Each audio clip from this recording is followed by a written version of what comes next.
This meeting is being recorded.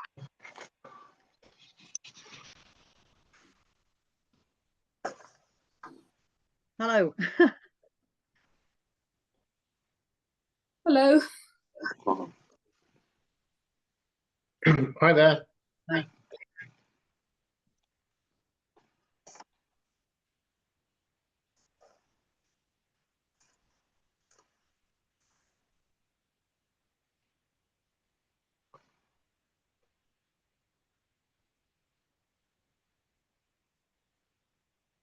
Hi. I will warn you that, well, for a start, my name's not Richard. It's just I'm using the Stag account, and it's in Richard's name, who's also another committee member. My name's actually Christine. Oh, hi, Christine. Hi, Christine. And also I've never used a paid Zoom account before, so if chaos ensues, I'll apologise right now. Well, I'm in the same boat. My daughter set me up, but she's gone now, so if it goes wrong, I won't know what to do. Are people unable to share their screen? It seems as though we can. Is that right? I've just got myself and you. I haven't got anybody else. But... If any settings like that need changing, you'll have to talk me through it. Oh, I see. Yeah, it's not turned on at the moment, but I can see everybody. no,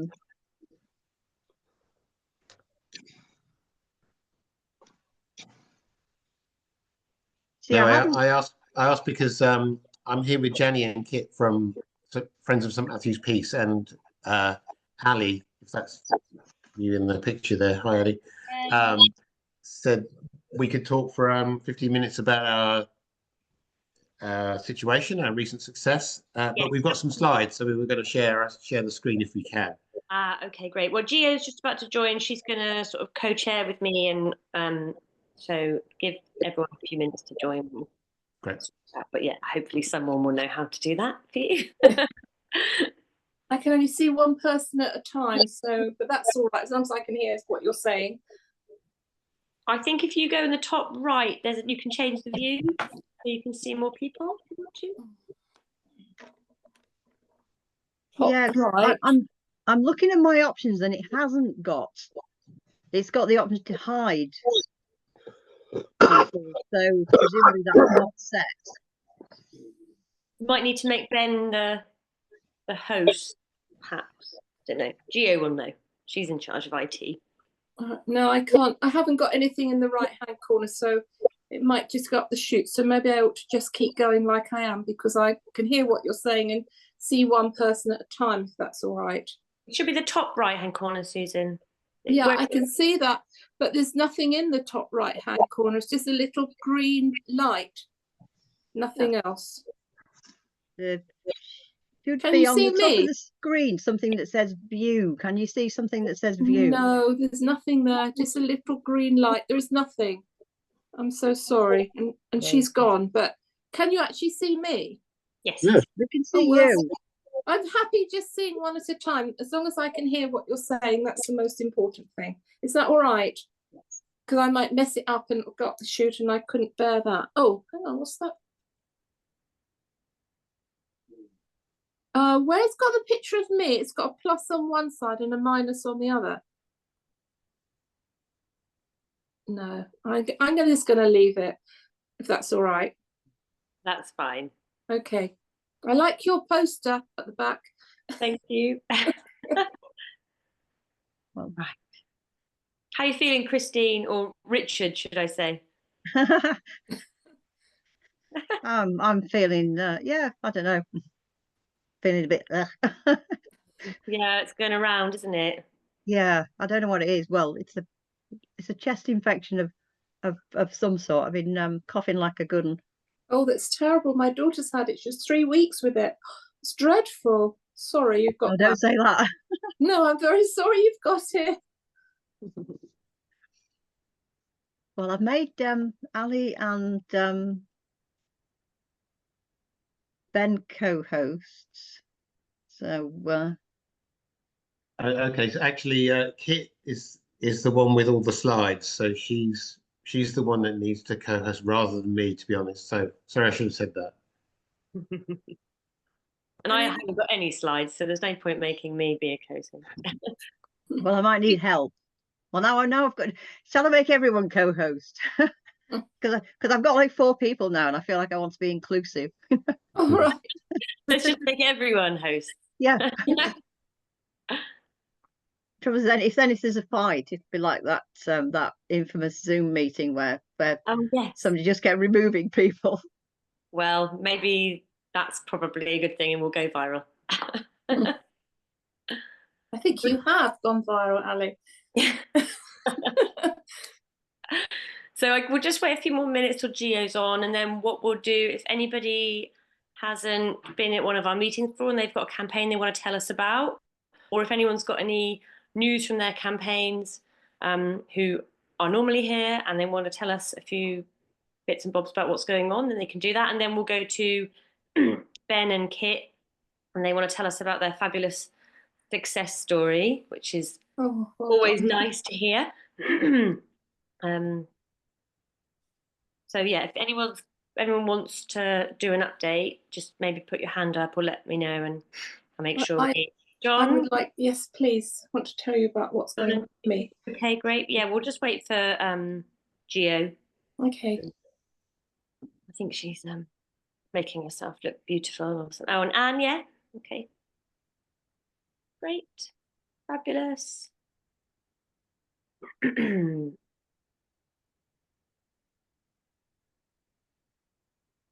Vasily, you've got news? Fabulous.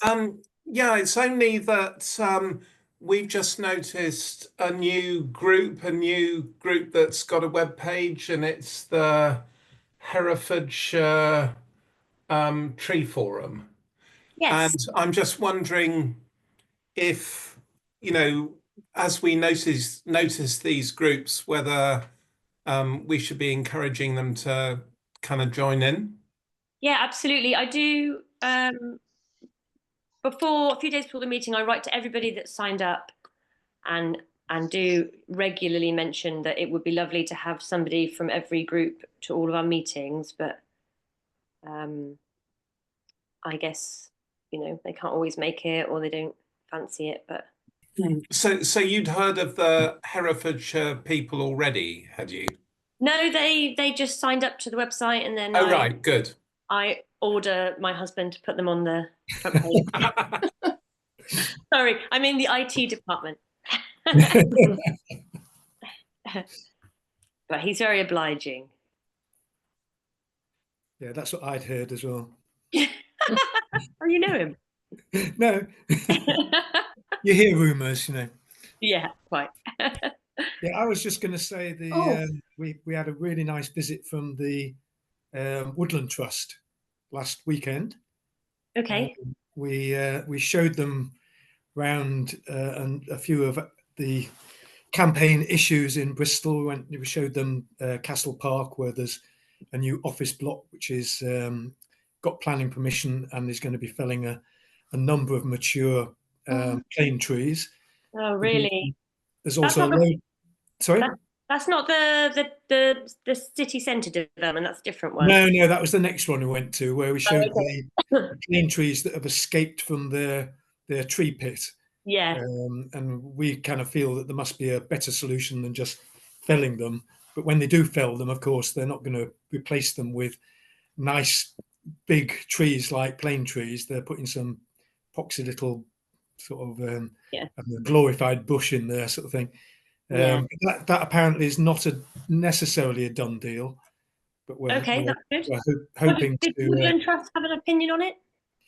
Well, they kind of agreed with us what we said, sort of thing. I think that was one of the nicest things, actually, to speak to a group of people who actually agreed with everything that we said, because usually it's the other way around. But it's got a very good turnout. We had about, was it 8 or 9 of them, Vasily, something like that. Wow.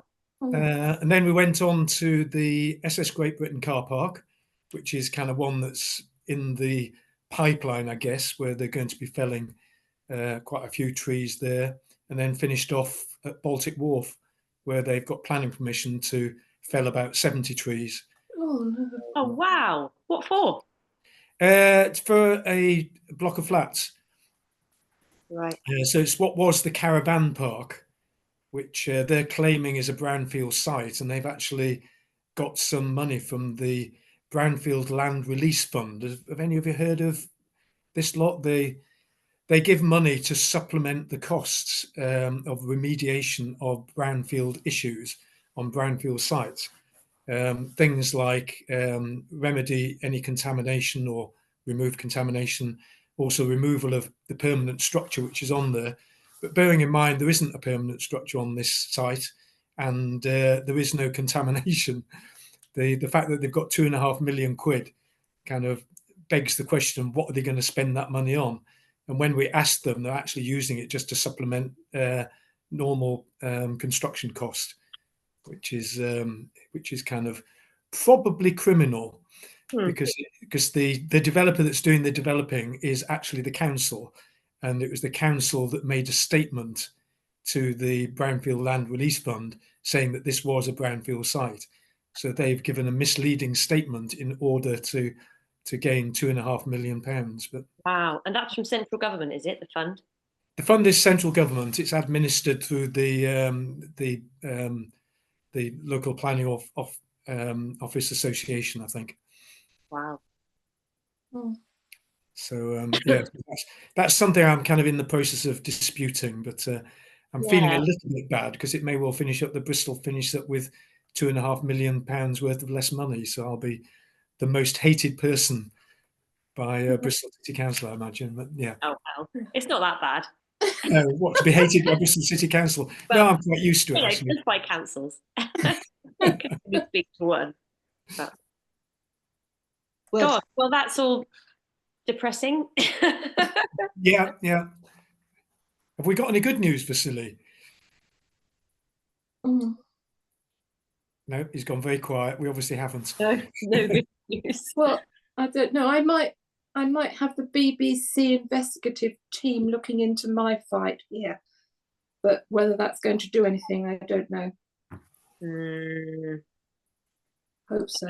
Yeah, I would like to say yes, but you never know. Did you manage to speak to anybody from the Wildlife Trust? So do you want to tell everyone about your well, all it is, I live in a house in a private property, and it's in the middle of an environmental trust, but they don't do what they preach. So they're cutting down a whole load of trees at the back of my house, big plane trees and a big fir tree, and they say it's going to be fine because they're planting, as you've just described, little saplings. And I'm fighting it, but that's not the only thing they do. They've done some absolutely heinous things, like they tried to destroy a whole barn and which had 6 different types of bats in. I managed to stop them doing that, and they've also dug up a dormouse habitat, which was documented by Natural England, but they just keep getting away with it.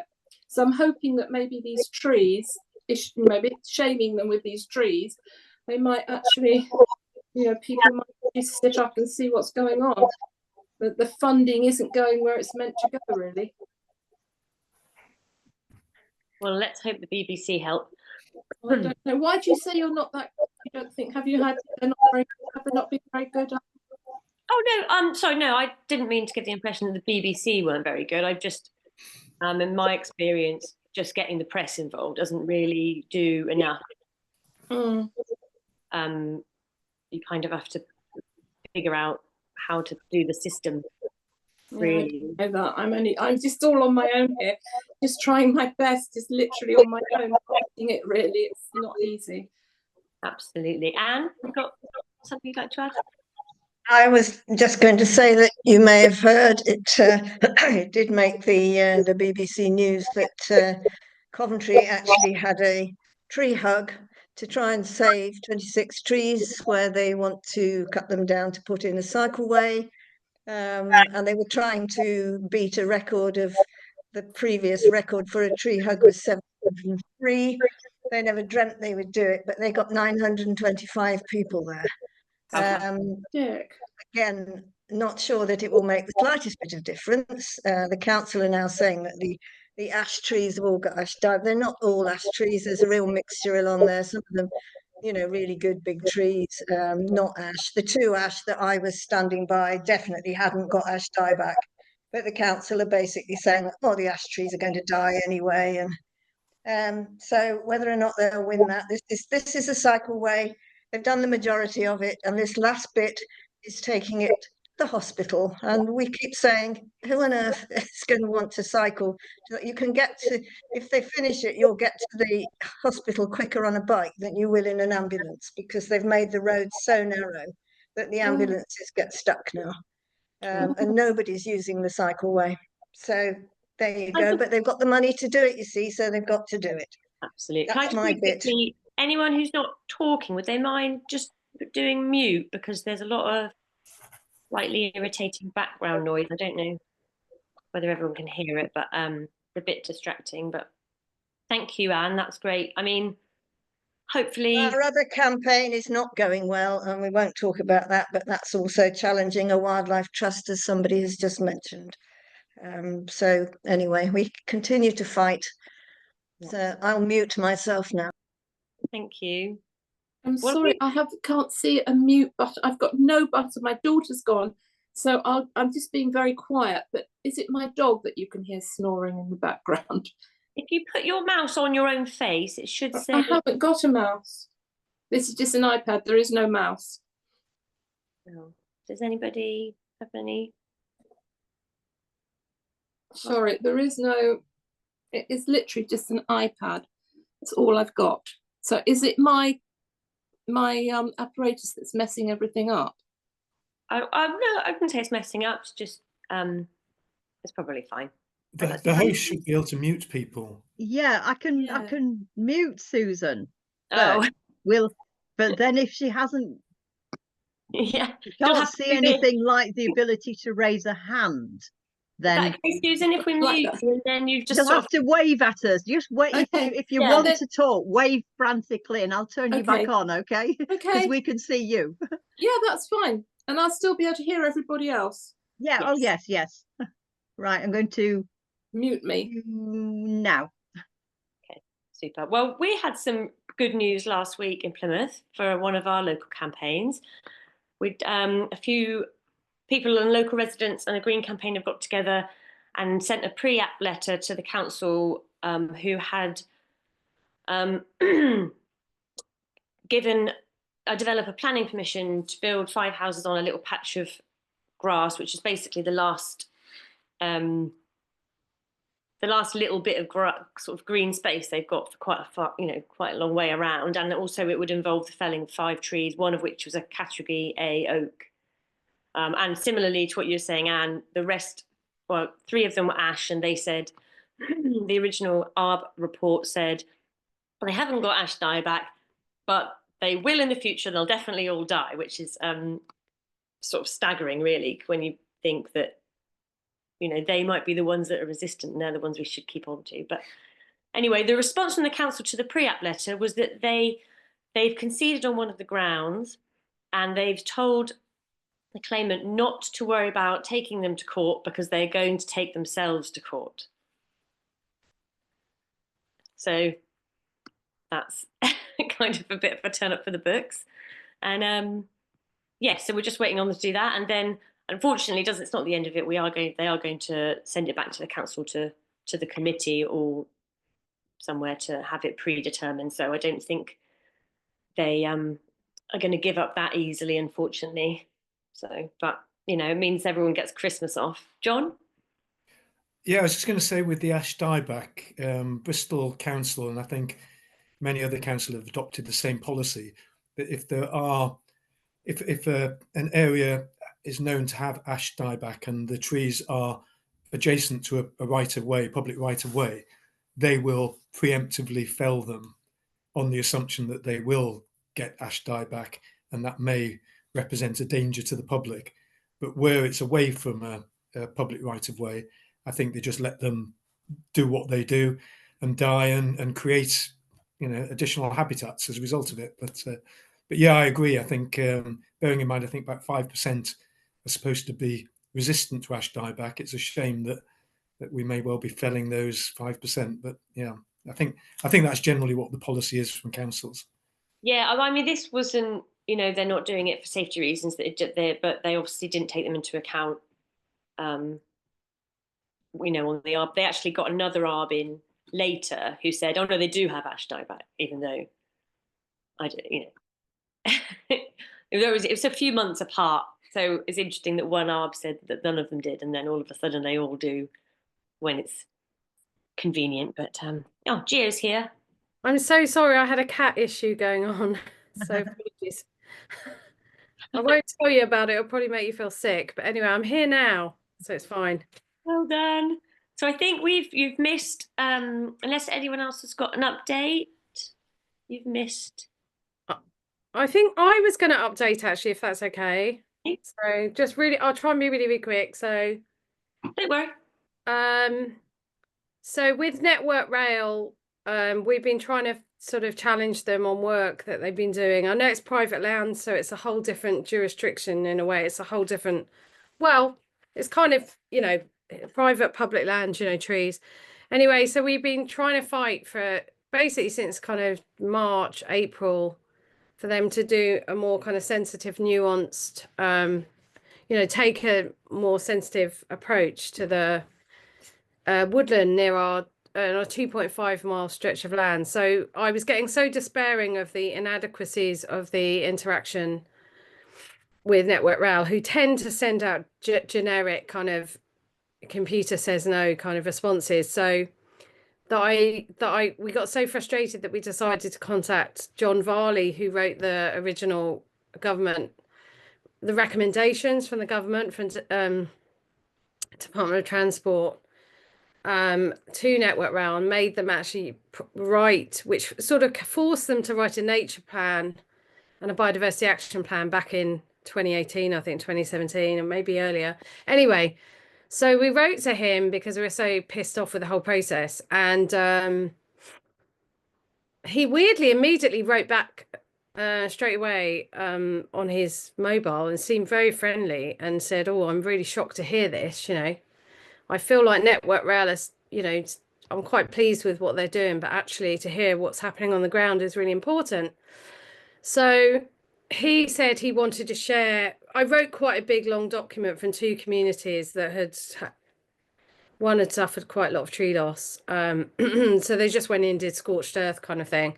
Anyway, so he said, "I want to share this with Network Rail." I mean, it's been a month, but I did contact him again today and he says he's going to share his responses. So I thought that sometimes, I suppose, whatever happens, it may come to nothing. But I suppose what I've learned is sometimes go higher as you can, as high as you can, like above even, because what they want to do is keep things local and focused, and they don't want to get, their kind of pals in DEFRA or wherever it is, they don't want to be kind of feel embarrassed from higher up. They don't care about making us feel humiliated and treating us like rubbish. But I think sometimes you can nudge things from above. I mean, I suppose this isn't a revelation to most people, but I think it's quite important to try and go as high as you go when you're in a kind of combative situation with an organization, maybe, higher than your local authority, higher than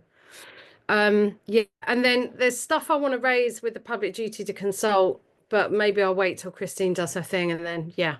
So who was the person you wrote to again? So he's called John Varley. I think he's an OBE. So does that mean he's a Sir? John Varley. He wrote the original. It was government mandated. Well, it was whatever their recommendations to Network Rail back in 2016, 17, and he runs and owns a huge estate in Devon. But he just seemed really friendly and quite nice. It was probably the most friendly official response I've had, or I had the most friendly response from someone in a position of power I suppose, I don't know if he still is, but what his role is in government, but I'm not sure he any longer is. But yeah, he was just quite, it was actually listening to what we were trying to say. I'm going to try and get a meeting with him if he's willing to, just to meet a few of us locally, but I don't know if that will happen. Anyway, just thought I'd feed that in. Will you share with us the emails when? Yeah, I will. I will. I mean, I've got a horrible feeling he's bounced it back to Network Rail, who may just, indulge in a big washing campaign against us and say, yes, we did a wonderful job there. I don't know what on earth those mad hippie activists are talking about.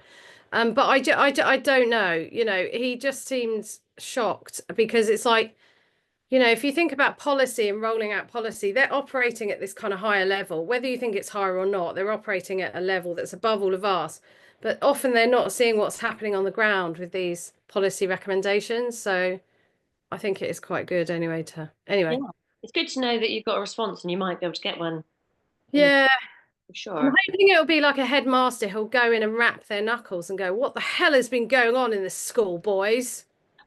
Very It is it is a real boys club, Network Rail, as well. A few people have told me this, other campaigners, that it is very old fashioned and there's a really old, I don't want to say who's that who's that Bake Off presenter, but I'm just trying to say not on that level, but I'm talking about the old, there's a kind of lack of progressive thinking on the ecology, and I think what's happened is they've got a lovely shiny report and they've got lots of good ideas, and I think probably some parts of the organization are operating possibly more in a more environmentally friendly way, but it's such a slow unwieldy machine, and it's really not come into the last few decades of ecology thinking. It's like a bit behind the times. Anyway. Lawrence? Hello everyone. How are we doing? All right. Can you hear me? Yeah, Yeah. have you got news on Chester? Yeah. So we got some traction with a few things, but I'm not going to go into them, unfortunately. Not sort of at liberty to say. But what I've sort of been focusing on is to try to get some more stories in the national press for our cause. So we did something with a journalist called Brendan McFadden, which was in the I paper that I think you're aware of, I Online, or something like that, which was sort of targeting predominantly the local authorities and how many trees they were felling. So that was our first thing. We're hoping to have an article in the Guardian soon as well. But what I've been focusing on is a sort of a nice little narrative, a great story about what we're trying to do, what we're sort of trying to achieve, the success we've had with the Thundersley oak tree as well, which is an 150-year-old oak tree that we helped save in a sort of neighbouring local authority. So we've approached a magazine called This Essential Arb, which is part of the Forestry Journal, and they're all over it. They've agreed to run a story.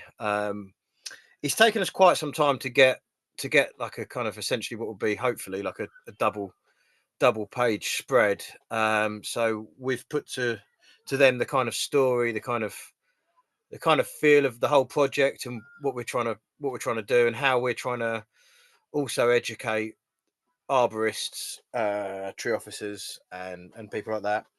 And at the moment, it's all with the journalist, but they're trying to get perspective from the council. So it'd be interesting to see if the council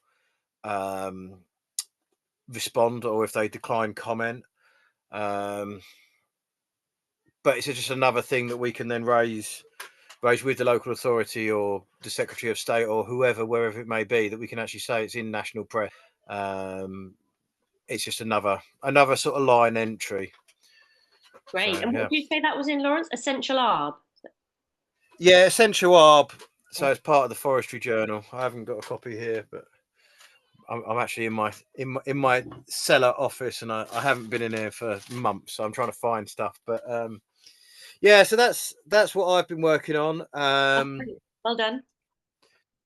Yeah, it's just kind of, I think, moving it more into the public domain, and also trying to sort of have some weight behind it. And if we get ARBs to think about it a little bit more, it's all for the good. So that's what I've been focusing on. Tim has done some art, so he's done some kind of jazzy prints and sort of digital copies of a generic tree that looks like Chester with slogans on it. So I'm just going to see if he gives me permission, and if I can technically do that, I might share something. So that's just another way of raising funds. I think we're sort of at the 25 quid mark, something like that. Each print has a number. Each number goes on the list. You're then eligible to buy anything else in the future. Because Tim, when he was doing a previous environmental campaign, managed to get a famous artist to design him a poster, and he sold 100 copies, made 10 grand, and it funded his motorbike trip to Africa. So just another sort of avenue of getting people to get involved, really. Fabulous.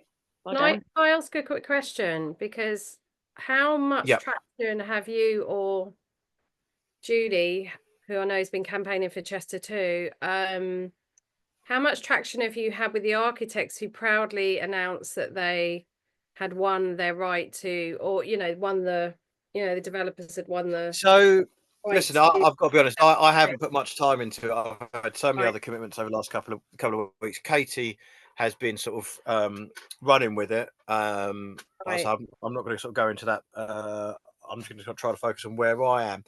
But yeah, we always knew that it would when it was rejected, we always knew that it would go to appeal, and if it got to Secretary of State, which I think it was at the level that that it is, then it would possibly be overturned, and that's lo and behold what happened, and it was about the time frame that we were expecting. Sort of strangely, bizarrely, my brother's best man is actually the head of planning. Kind of the ideal person we would like to talk to, but we can't speak to him. He doesn't even speak to my brother about it. He just deliberately says, I can't talk about this. So I personally think he's on our side, and he wants to stay in there for the key moment when he wants to I think make a statement and everything like that. But Yeah. they have said that there's going to be no action to the tree, and it's not on the cards to be touched for the foreseeable. Oh, really? So it's not gonna, it's the Chester is not gonna be destroyed. Well, hopefully not. I mean, I'm remaining positive. Okay. There's all sorts of arguments and counter arguments. What I'm focused on myself is, like I say, try to get national news so that there is a much more higher preference and high, I mean, it's not really essentially going to affect the amenity value, but if you have it in national press in 3 articles, then it's going to carry a lot of weight, and it's going to make people I'm just decide. gonna, because I'm just aware that others are gonna come in, but I'm just, press is great. I mean, we got a lot of press for our campaign to try and save the plane tree at Oakfield, but I do think shaming or trying to get to the developer and or architects is quite a good strategy sometimes, because that people don't like to be seen as killing trees. They don't, not all developers, mate. It depends on the size of the developer, I suppose, and the architect. Anyway, Ali, I don't know where you're at, but have we sort of finished with updates? Because I'm supposed to be chairing, aren't I? Yeah, no, it's okay. Just want to really quickly say, I told Kay, I tell everyone that Notice the Tree is on in Sheffield on the 18th of January, and that's, so unless anybody else has got any more updates, should we go over to, did you sort out the slides? By the way, Notice This Tree is Sorry.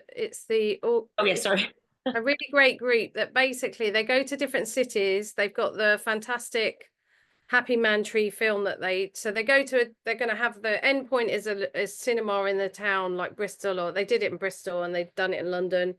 And basically people from different trees that they love sort of start like highlighting the tree, and they make a kind of little mini pilgrimage or walk to the cinema screening. So it's like highlighting trees that people love as a way of paying homage to this wonderful tree that was felled just literally half a mile down the road from me. This wonderful tree. Another developer, I think it was who is it? I can't remember the developer, but they could have easily just built around the tree, and they actually devised an amazing architectural plan to save the tree, but they still went ahead. I think we do need to do a session on developers at some point in the next few months of next year. But was that it, Ali? Should we give the floor to Yeah, unless anyone else has got anything else, but I think anyone else wanted to give a little update on their own campaigns? we'll speak to They can always do it at the end if Yeah. anyone does we'll anything. speak to it's the St Matthew's Peace campaign. Is that right? Yeah. So I don't know how you want to do it. I understand you're going to be all speaking. Is that right? At different- Yeah, well, there's myself, Ben, there's Kit Holland here, and there's Jenny Brightman as well, and we're all here from the Friends of St Matthew's Peace in Cambridge. So thanks ever so much for allowing us a bit of time. And Kit's the one with the slides, so she'll take over in a second, but I'll just give it a little bit of spiel from me and then hand over to them.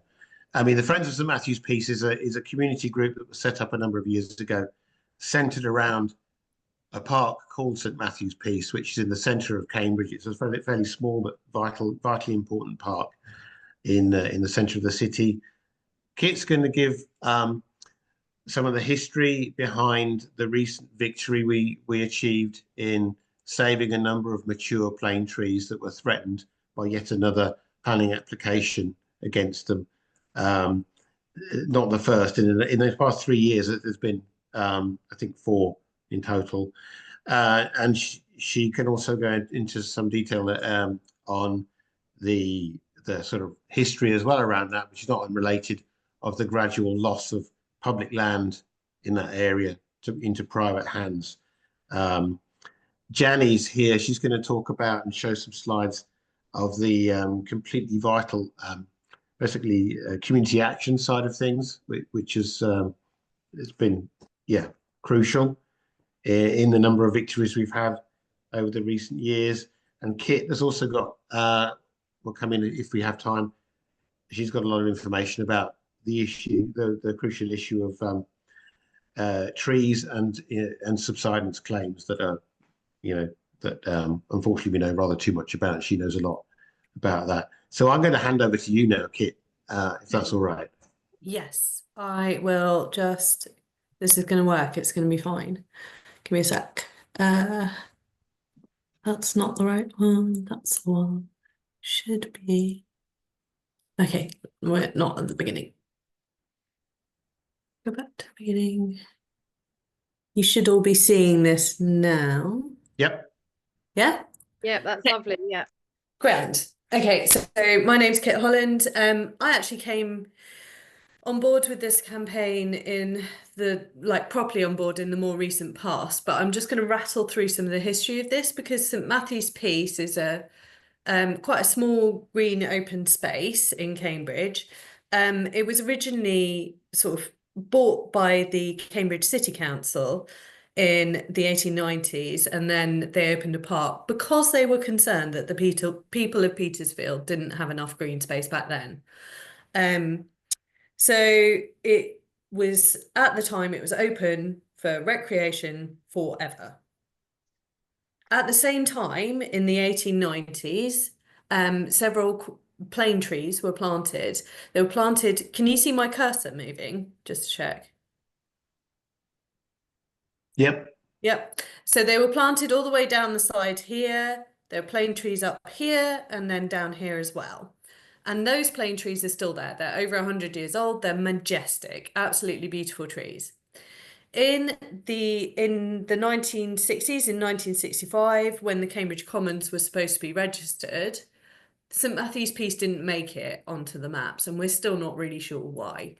And that happened with quite a few parcels of land around Cambridge. They just got kind of mysteriously left off and therefore don't have the protections of common land in general. Then in 1966, the northern part, this pink area, was sold to the county council rather than the city council. And they gave permission for the construction of a youth centre called the Howard Mallet Centre on there. So this building went, I think, and the Howard Mallet Centre is about there. It was a beloved youth centre for many decades after that. And the plane trees were undisturbed by that building. So then in the 1990s, basically a 14-year lease was agreed in 1998 with Door Media. And the Howard Mallet Centre closed as a youth centre shortly after that, which was pretty devastating actually for the local community. they managed to, Door Media, the new leaseholders, managed to get a specific little clause put in that it didn't have to be a public building anymore entirely, but you could have a multimedia centre and a cafe, but the public still needed access to it. That lease broke down after 7 years. The plane trees received their tree protection orders in 2005. After that, we have another private owner called, well, leaseholder called City Life, and they're constantly trying to get rid of this legal right of access to the Howard Mallet Centre, which is pictured. They don't succeed, but in 2014, the lease was bought by Chard Robinson. So the freehold is still owned by the county council, but the lease has been bought by another company. And finally, in 2015, they get rid of this clause that say that the Howard Mallet Centre needs to be open to the public. It's now a private building and they can charge rent on it, and they're, making money from that. Then in 2017, Chard Robinson tried to buy the freehold of this area that was supposed to be for the public recreation of all forever. And one of the county councillors, who is not from this ward, actually put in writing to the county's commercial investment committee that he was approached by a representative of this group detailing their situation, and they claimed that they would get residential planning permission for the site, which they never would have done. And if they did that, then the council would be legally obligated to sell the property for £100. But they'd love to give the council £40,000 up front for it now. So really shouldn't the council take the money and sell it? There's a lot of very questionable stuff around this, but the fact of the matter is that they did actually sell the freehold, the northern part of St Matthew's Piece, for £40,000 in February of 2018. In September of 2018, BNP Paribas and Federation Hermes buy the land for 9.6 million. And they put in a planning application. Can you see? The planning application was not for residential homes for people, it was for student accommodation, which, as you can see, is not the most pleasing building that they've got going on there. There was a massive sort of public objection to this and uproar. So they realistically were not going to be able to get it done. And part of the reason why they were going to have trouble getting it done is because of those tree protection orders and all of the trees as well. It's not the whole reason, but it was in there. And then in 2019, claims that of subsidence at a specific property around St Matthew's Piece started. And associated with those claims were applications, first of all, to fell the trees, the plane trees that were now over 100 years old, then to significantly reduce their canopies, and finally to put when both of those had been denied, to put a root barrier in that was really quite close and well within the root protection area of the trees that probably would have really harmed them. So the subsidence claims were related to a property called 193 Sturton Street. I will come back at the end and tell you about those claims specifically because they were so questionable. And I think it's really important, if you do get sort of claims that trees need to be felled on the basis of subsidence, not to be blinded with like science and be able to work your way through, actually, is this real or is this just shenanigans? At the moment though, yes, so this is the history of the applications. Alarmingly, our tree officer recommended at one point that the trees be felled because of this subsidence claim, which made very little sense, as I'll get to. I think I'm going to hand it over now, though, to Jenny, who's going to tell you about the community campaigns, the sort of tactics we've used, which haven't involved really the national press, but certainly have involved local press, and how effective that's been in preventing them. Bear in mind, all of these applications to damage the trees were supported by the council officer and yet got turned down. So this campaign has been quite effective. So I will stop this presentation and I will get Jenny's up. Give me a sec. Thank you, Kit. That was great. Yes. Give me a minute while I deal with the technology. Yeah, it was a really interesting journey of how commercial sort of interests come into common land, have infiltrated a bit of common land. It's very metaphorical, I think, I think it might be a common playbook though. First of all, you get a leasehold, then you edge away all the provisions for public access, then you get the freehold, and then you start trying to build on it, maybe. Not sure. Right, I'm going to mute myself and put up Janny's presentation. Just give me a second. Ooh.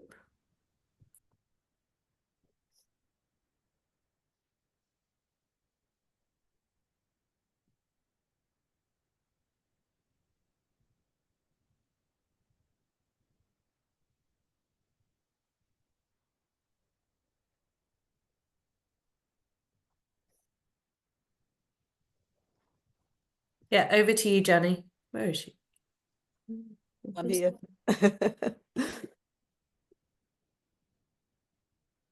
I'm not seeing it. Is it there?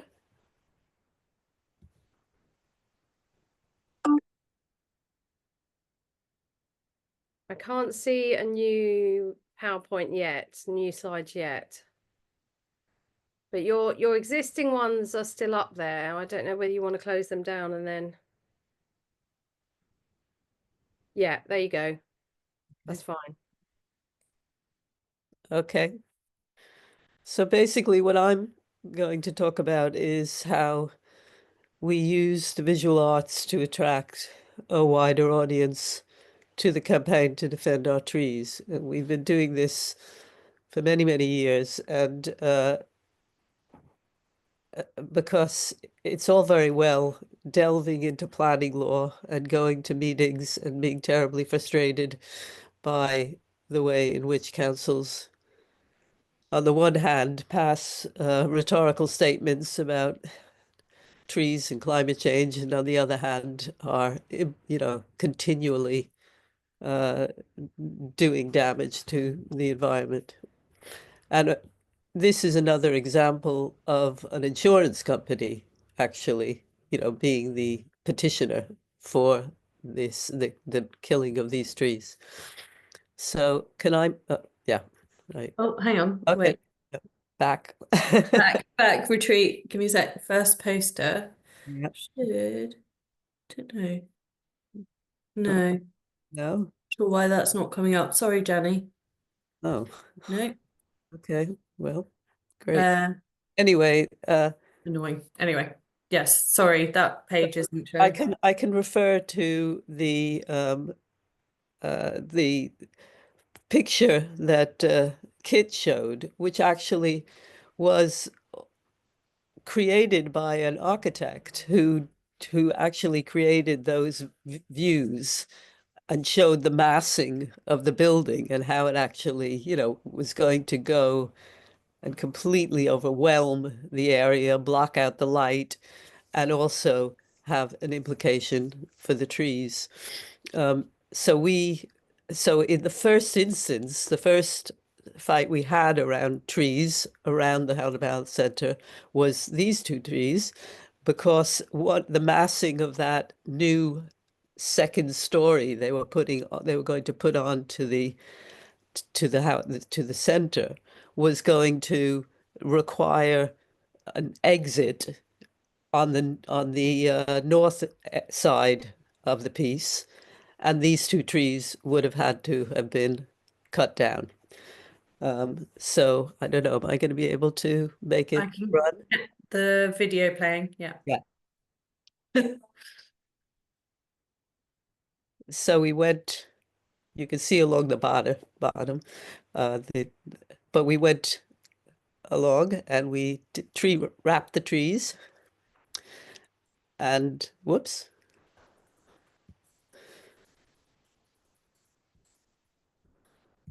There's actually some music that accompanies this, but never mind.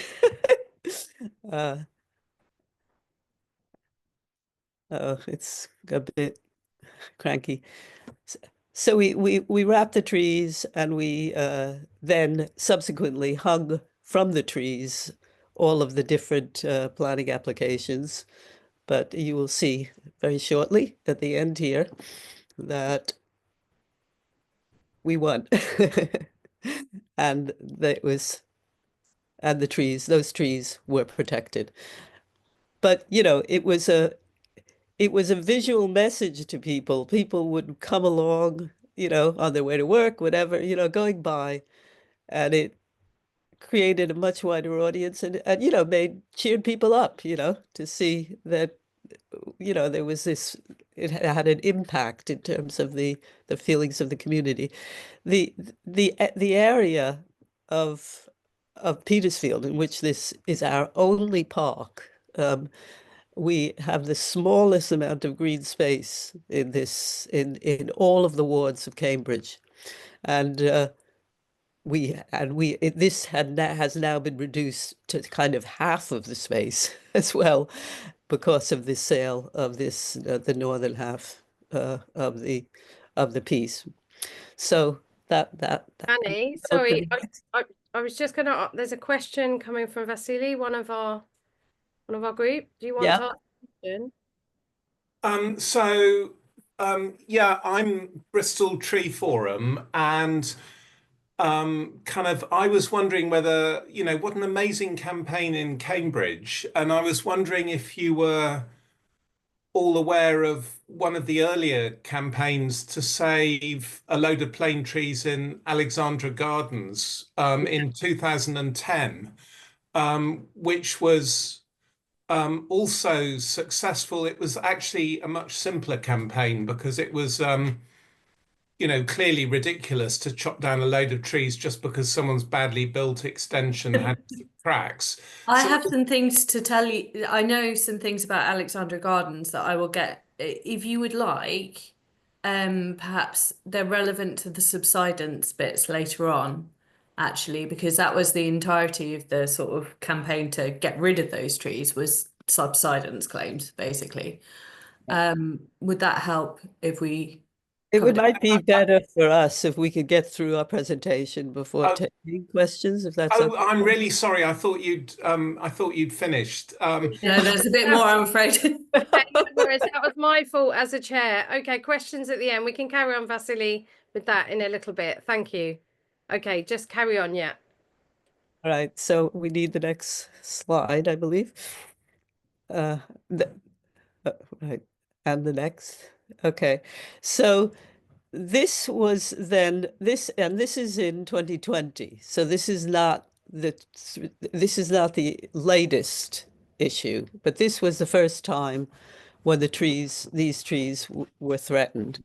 And so we produced a leaflet, which, as you can see, showed that picture of the massing of this prospective building, which, by the way, the building wasn't like that. It was actually it was dubbed the nest. It kind of perched on top, you know, and some people thought, oh, that's quite nice. But, you know, the fact of the matter was that it was still increasing the area and putting extra pressure on the trees around it and even further upfield than it had than the Howard Mallet, which is quite low, you know, has a fairly small footprint.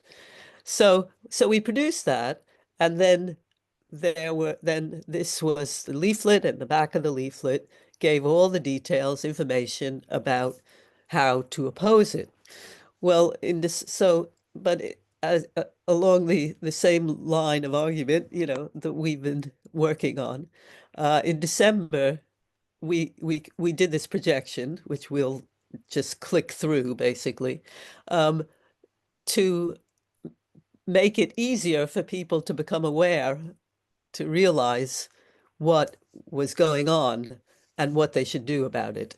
So we did this projection, and it showed at the deadline, and then as it goes along, you can see how to comment, and then it gave these various policies that you should raise if you wanted to put in an objection. And so there are three main proposals that we were suggesting to them. And then we gave them details of how to send in their objections. So the thing about it was that during that time, we did for a week, the week before the final date for lodging objections, and there was a massive increase in the number of objections during that week. I mean, we actually got well over 300 objections and none in support during the period. But that last week we got in well over 50 just in 1 week, whereas the rest of them had come in over a longer period of time. So once we'd done that, the next thing we decided to do was to use the trees as bulletin boards. And if you can click, Kit. So these are three different, there are quite a few of these, and each one of these was produced as a poster and attached to the three trees as each kind of taking on, from throughout the period of objections. So, we would say, first we said email your counselors, then we wanted people to come to the planning meeting. And then this was in 2023. This was the second of the refusals. And we put these onto the trees saying, thank you for saving us. And again, people came, by and it was sort of a nice way of keeping them and keeping the public in the know about what was going on and getting their support. Then on the next slide, you can see we created these arms around the tree, and we put each one of these statements were inserted between the hands around the trees. So people, and also across the top, which are actually quite high up in front of the building, we had these three trees are still at risk. For the next decision, the date is on the 4th of October. So this, then this next series that went up were when the third application went in, and the third application was for a root barrier. And we could perhaps, that could be raised later on in the answer to Vasily, because there are root barriers and there are root barriers, and the position of that they're in, and the housing, how close the housing is to them, is of relevance that we felt, as we say in these. This was in July. We said that the root barriers were going to render the trees non-viable because they were much too close to the building. So and then just before the decision was made, we produced a second leaflet, and we invited the community to come and attach ribbons. These are not the ribbons we attached. I had to search for some generic picture. We attached multicolor ribbons along the front of which run right in front of the trees. It was absolutely pissing it down that day, and we still had about 60 people came out to tie ribbons, kids, parents, and we had a good time, even though we ended up sopping wet. But the point that we have raised was that the trees are not to blame. Go on to the next. So then on November the 6th, the vote, third victory came along. But as I say at the bottom, our third victory, but will it be the last? Because we don't trust that they won't actually come back and try again, because the people who are the petitioners, who are the insurers, have loads of money, and they don't care about the trees. They don't care about the community. The owners of the place live in London. They have no connection to the community. It's a house of multiple occupation. And the lies about the whole situation, because the original monocultural report of the insurers actually didn't really find any notable cracks, any notable. I'll get on to. You'll go on to that. Yeah, I am, because So- that it is outrageous, Jenny. You're right, but But the thing about Yeah. it was that these trees were planted in 1898, and this house, very poorly constructed house, was built in 1990 in 1997 yeah. on So top of trees. I So think it's that's what I'll get onto. Yeah, I was just going to say that just like in North London, just reporting back, I mean, this is part of the reason we set up the national group, but we have a huge problem with insurance claims against houses in North London. We're on Clay in Haringey. The problem we have here, unfortunately, is the trees are about the same age as the houses. So you definitely had a stronger argument that it was a shoddily built later modern or contemporary building. The problem we have where it gets very blurry is, yeah, Victorian trees, Victorian houses. Anyway, so yeah, that's fantastic. If it's okay, I'm conscious we've kept you for a long time, but it will help probably answer some of Vasily's questions. It's really helpful that he raised Alexandra Gardens, because that is an area where we are talking about Victorian houses with Victorian trees, whereas this property is obviously a newer one. Is that okay if I just, Fine. because I think they use these subsidence claims a lot to remove trees. So it will probably be helpful for people to know how to maybe evaluate them a little bit. Is that all right?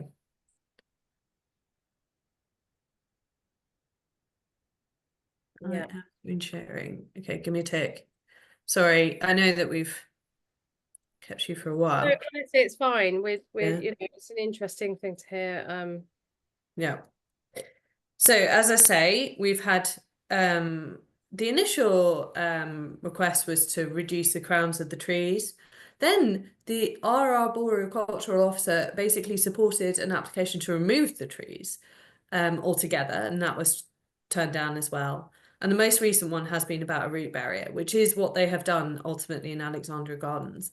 I will explain why that's a different situation here, but I think it's really useful to consider as a alternative when you really are in a situation where we're talking about Victorian properties that are subsiding. Then root barriers might be really a very preferable approach rather than just taking down the trees in the first place. Anyway, subsidence cracks look like this. They're diagonal. They're usually kind of stepwise down mortar, especially when you've got bricks. And they're quite distinctive, to be honest with you. There are some things that make subsidence more likely. If you're on a soil that does expand and contract with moisture, like clay, which again, Alexandra Gardens, Cambridge, parts of London, that is the case. Building characteristics, in particular Victorian buildings, their foundations are just awful. And usually if the building predates the trees, that makes it slightly more likely that there'll be subsidence. Whereas if the building was built long after the trees were planted, then it's a lot less likely that building damage is down to the trees, because as they're growing, the trees, which are a biological pump sucking water out of the ground and transpiring it into the air, the amount of water that they're sucking out of the ground is going to change, and that will increase the movement of the soil. So if you've got growing trees, and there are various species are slightly worse for it. But if you've got growing trees near houses with poor foundations, and they've got the characteristic cracks and they're on clay, then you might start thinking, oh dear, it is subsidence. We probably need to do something either to protect the building or to reduce the effect of the trees. Okay. So here's the thing. You would expect in a row of houses next to some trees on the same soil, near the same trees, for several of them to start showing the same symptoms. And the symptoms, those cracks, occur because the soil starts moving more nearer the trees and the whole house starts tilting. In Alexandra Gardens, it wasn't just one extension. There were quite a lot of Victorian houses that were showing evidence of subsidence. There was underpinning that had already been undertaken that the council was getting very nervous that they would be liable for. That's a different. I would suggest that people don't try and persuade the council that they're not liable for costs of underpinning, because they don't want to go to court. They will always assume that they're going to end up liable for it. They will always be very, very defensive about that. So even if you don't think that the council will ever have to pay up for this underpinning, so why are they doing anything? You might find yourself on a hiding to nothing trying to persuade them of that. And finally, in this particular case, like in Alexandra Gardens, there was very obvious evidence of cracking in the properties. In this particular case, the only evidence they ever presented for cracking was in the original insurance investigation in 2019, where their own insurer said these cracks are not characteristic of subsidence. This is thermal contractional cracking. But for some reason, they went on to do levels monitoring. And I sincerely think that the reason they went on to do levels monitoring was just to find something, anything that would evidence subsidence. What levels monitoring is when you put monitors that tell you how high up various points of the house are. You can see them around here. And then you have a reference point, which should be below the layer of the topsoil, because then it won't be moving according to the clay expanding and contracting. Normally what they do is they find a deep drain and they put it in the bottom of that. And then they calibrate everything to 0 and they measure it over, years and months. If trees are sucking up water and causing the earth to shift, you will see the points around the house, these reference points, go down in the summer when the trees are sucking up all that water, which they do here in August 2020. And then they'll come back up as the soil rehydrates when the trees aren't sucking up all that water and there's higher rainfall, which apparently they do here. However, they also had different trees cause different amount of water uptake. They also had some black locust or false acacia, which is particularly bad for this, which was planted on the property around here and only taken down in 2021. So it would have been difficult for them to claim it was the plane trees doing this until they had removed that particular issue. They then provided further monitoring data after that false acacia had been removed. And you will note that the soil around this house sinks quite dramatically, actually. In the summer, that is correct. But then if it starts sinking in the summer, but then if you look in the winter of 2022 to 2023, it does not start resolving with the higher rainfall. This is unlikely to be related to tree transpiration at that point. So just if you do see levels monitoring data, my advice to you is find yourself either a friendly structural engineer or somebody who knows about this, because that's how we figured out this was nonsense, and ask them just to take a glance at it and sort of interpret it a bit. The other thing I would mention is that this is the reference point line, which it says with the drain. They put their reference point on the drain cover, which is metal and expands and contracts and is in the middle of a road, which basically renders all the rest of this like confusing. In these 3 applications to mess about with these trees, every single time after the first time when it was denied because there wasn't sufficient evidence of subsidence, they referred not to damage to the house, but to the levels monitoring data, which obviously is potentially unreliable, but also is not evidence of cracks. So this is here's the cracks. You may recognise them as the sort of hairline cracks that most properties might have in their plaster or on the walls. They've since been filled in with putty and painted over. So I don't think they're not characteristics of subsidence. So this was a total excuse for the whole thing, which just shows how thin this was. But I really think that this is like the next stage in their playbook if they're unable to get the trees removed during planning for other things. So what worked for us long term? Obviously, we had a couple of people giving information to the planning committee in bad faith, frankly. And And that would have been difficult to combat if we hadn't had quite a good institutional memory, like Friends of St Matthew's Peace and the preceding organisations have kept really good records of everything. And the second thing is there was such obvious evidence of community support, visual evidence, and the local councillors, the ward councillors, knew that it would be an electoral issue for them. And the fact that the trees were protected in the first place meant it went to planning committee, which, you know, if a tree is unprotected, then you might not even get told that, you know, they're going to be affected. But yeah, the physical signs on site of massive popular support were really important.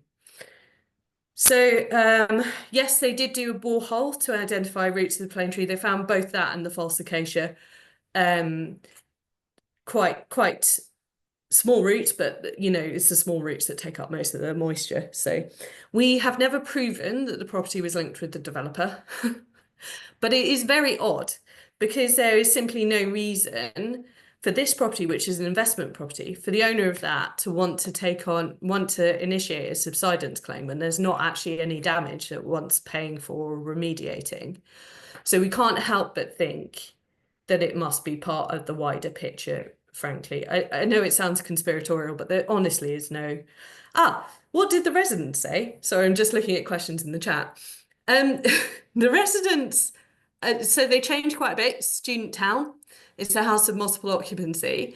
Most recently, when we were drawing chalk around the trees, they scuttled out of the house to talk to us and were very supportive of the whole thing, but they had no idea there was anything wrong with the house. Of course they didn't. They actually let they let Valerie's husband into the house to have a look at the cracks, which they couldn't find at that time. So yeah, the residents are on board. It's the oh dear, it's the owners who do not live in the area who are filing these things, and the insurance company. I personally am quite surprised that the insurance company ever advanced any of this, because they usually don't want to waste their money like this. But it seems in the early documents that they were led to believe that the house predated the trees by our own tree officer, which is a bit odd. And various other misrepresentations have been made. Again, the source of those is a bit murky, really. Finally, if you look at Federated Hermes and BNP Paribas, the Wikipedia page, they have a very spicy controversy section, which is all quite worrying. Anyway, I think I have covered the questions in the chat, so I will stop screen sharing. Can I just make one? Yeah, please, Johnny. Which is that the amazing thing was when this went back to the planning committee for the third refusal, but it was the decision planning meeting. They deferred the decision after a lot of conversation based on a lot of the information that we'd supplied, on the basis that they were going to do a site visit. And what that meant was that through the whole time, over the whole 4 years, up until November 2024, they never went and looked at the site, you know, which is so outrageous. You know, this is the councillors, you know, making the decision. Neither, presumably, did any of the civil servants, you know, in planning. Yeah, they actually got an independent structural engineer to answer some questions about it halfway through. That structural engineer was never asked to go on site or anything. He just looked at the levels monitoring data. It was crazy. So basically, you know, you have to be so sharp, you know, because they'll do everything they can to distract from the actual facts that it's all about money, and nobody cares about, none of the developers care about trees or people for that matter. So well, was there, Ben, did you want to say anything, or was that your presentation done? I don't think I can add anything to what Jenny and Kit have said. I really enjoyed hearing it all again, to be honest with you. No, I don't have anything to add. You had another question, didn't you, Giovanna? Sorry? Did you have another question yourself? Yeah, no, I mean, obviously, like, we have lots, so our main campaigning has been a lot about insurance claims against trees in Haringey and developers. I mean, the elephant in the room is how many people in their gardens are felling trees. It's an enormous number. It far exceeds any insurance claims. But we do have a real issue with this, and the law is really set against us. And we found this during our campaigning that, as I said in the chat, the law they've established enough case law, the insurers to that they only have to implicate a tree in damage to fell it, and that is the problem, and that needs challenging in law. And that's But if there's no damage to begin with, then it doesn't matter if they implicate the tree, which was the case in this instance. Yeah, exactly. That probably isn't the case a lot of the time in Harrogate. Yeah. The other thing I didn't get around to mentioning, just in terms of people removing trees, like the removal of those false acacia, when you do that, it has the opposite effect from the subsidence caused by the tree's transpiration. Like the ground starts rehydrating. Yeah. Precisely. So, So you know, yeah, we do. We know. I mean, you know about this. well, it's been brilliant for people who don't know about the whole insurance, the rig system, the scam really, that this is a massive area that needs challenging, and part of what we want to try and lobby for nationally at government level, to try and change and get these protections in against insurance companies, against developers, try and tighten up the laws. But it was a really brilliant presentation, and it was so nice to have the diagrams as well. So I think, and also to think about the levels monitoring data, which is something we should all spring on immediately now, I think. Look at that monitoring data, the levels monitoring, because I think, I mean, what's embarrassing is how complacent the system has obviously been for decades. They rely on this really shoddy, kind of inadequate, meager evidence and once you start challenging it, the whole thing falls apart. So it was just fantastic. Thank you so much. And long may, I mean, they like playing the long game, insurers, and they've got lots of money and very expensive lawyers, and councils are very cowardly because they're strapped for cash. But if we challenge more and more, and maybe get some cases on the law books, that's the aim really, to try and get some new precedents set in case law. That's the long game strategy. But thank you so much. That's absolutely brilliant. So we're gonna did anyone else have any other questions before we haven't got that much time left, so we did want to get onto the public duty to consult, and Christine, we're going to talk about that now, which is obviously a big tree issue. So unless there's other questions, we'll obviously, if this is recorded, hopefully you can share the slides. If we get your slides, we'd love to share them with our group if that's okay. And so Christine, do you want to introduce the wonderful public duty to consult legislation? I can't hear you. You're muted still. I'll unmute myself. I'm just Oh, you're just trying to find your bits. yes. Easy.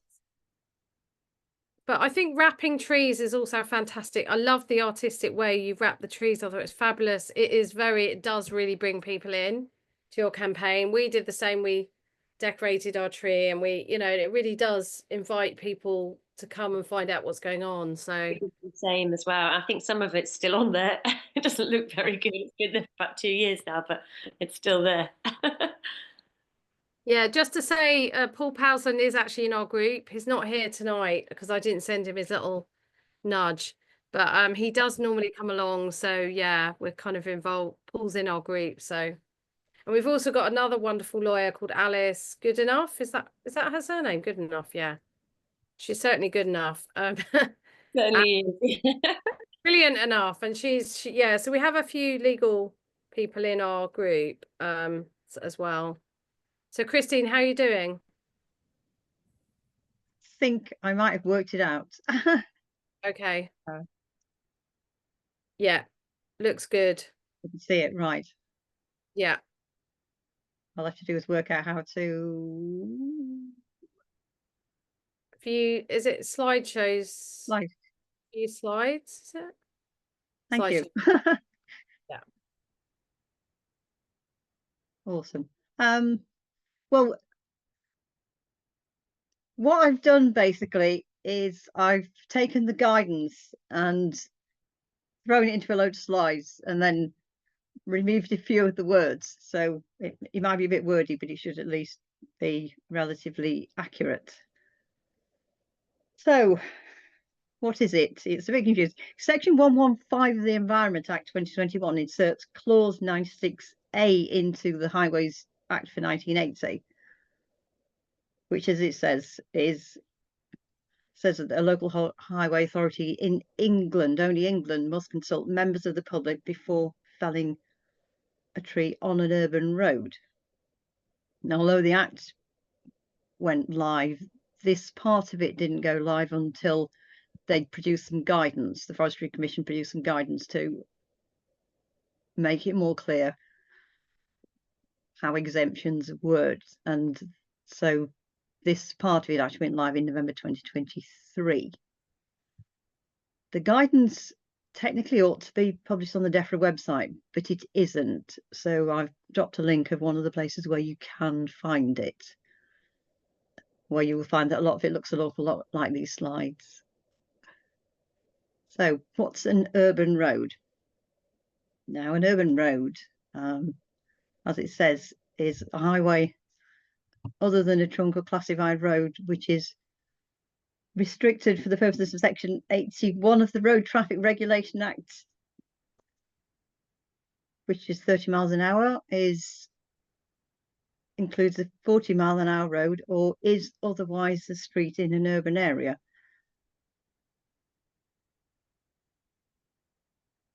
Roads that are not covered are roads managed by people like Highways England, so roads on the like things like the M1, bridleways, byways, footpaths.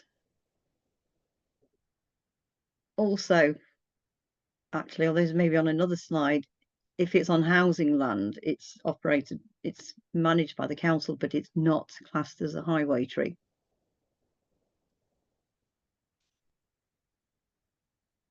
As this says, and this can be confusing. Now, if I'd had time, I would have dropped a picture in, because I actually sent a document to Jim Smith, the Forestry Commission, saying that there's a confusion that there's literally a road in Sheffield where on one side of the road there's a bit of green space, a footway, a verge, the road. On the other side, a verge, a footway, a bit of green space, houses on either side, and the trees on the left-hand verge are street trees, so you would have to consult to fell them, and the ones on the opposite side of the road are not, because it's housing land, so they don't have to consult, and this is causing quite a bit of confusion. So that is something definitely to watch out for. So what makes it exempt? There's three sorts of exemptions. Small, like if it's a sapling or a whip, they're just going to fell it because it's very easy to replace. A dead tree, and as a street tree is obviously why you would want to fell them, because they'll just start falling apart and become dangerous. Diseased. Now, this is interesting because I'm hearing a lot of people saying that authorities are quoting the tree as diseased, saying, oh, we need to fell it because it's diseased. Diseased is not an exemption, and neither is dying. Disease is only an exemption if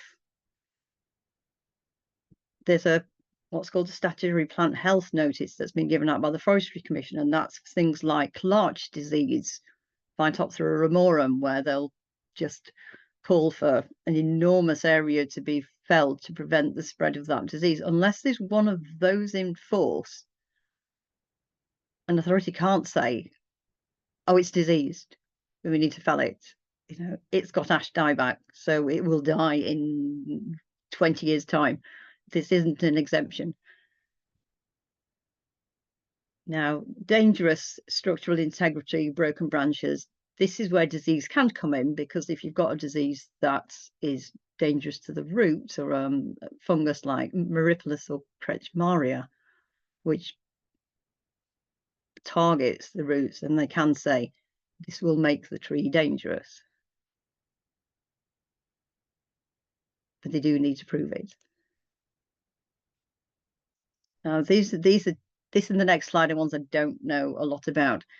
If a tree is discriminatory, that's about the first exemption is, as it says, about an obstruction, and the second one is about preventing someone being provided with a service. I did look at that. It would need someone more expert than me to explain precisely what that means. But they can only fell if there is absolutely no other option. You can't, but there is no other way of working around it. And you only have to make reasonable adjustments as well. You don't have to make every single inch of every pavement everywhere accessible, because if not, we all know there's loads of places in our towns and cities where there isn't a tree anywhere near it, but it's still not actually possible for someone who has a mobility issue to get there. And the third one is authorised development, planning permission. Now, I've underlined the word specifically permits. There are planning applications which will grant the felling of street trees, and we all know, like Holt Farm was one of them, where it's to do with access, or the access to the property means it's impossible to keep the tree because it's going to be in the root protection area. But it must specifically permit the felling of the street tree in question. And the reason I'm saying that is because I know cases where the developer just hasn't drawn the street trees on their plan, and then they felled them, and then when the planning officers said, why did you fell those trees, they've said, well, you granted it because you approved our application and it didn't have those trees on it.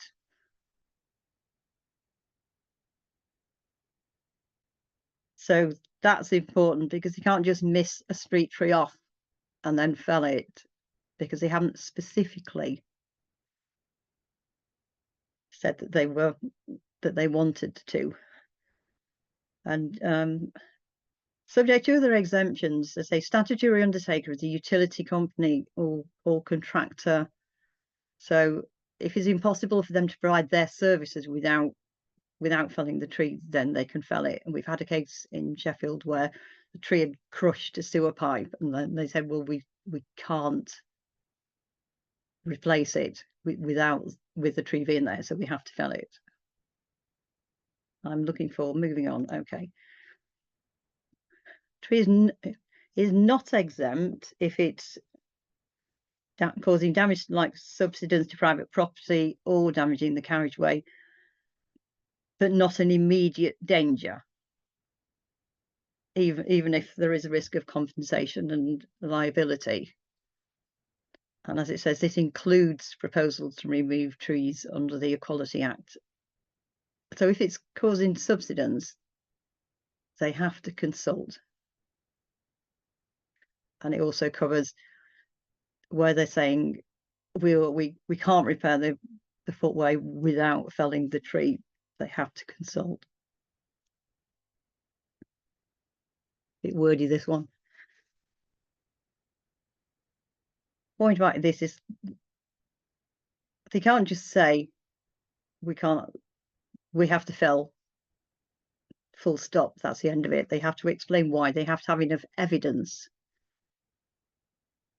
So here's an example of the source of evidence you can have, like photographs, a written description of the reason exemption applies by a professional. It has to have somebody with sufficient knowledge. A statutory undertaking notice, that's like the example I was saying, where somebody had said we had something from the Yorkshire Water with photographs saying, well, we cannot fix the sewage delivery to this house without removing it.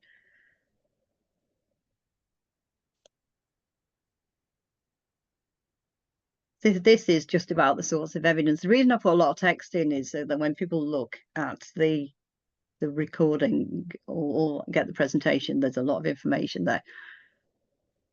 It's fairly obvious stuff when it was inspected, when it's next due, the date it was felled, if it was felled, where it is, what it is, age, condition.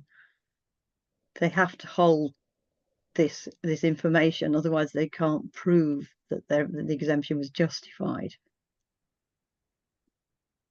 Right.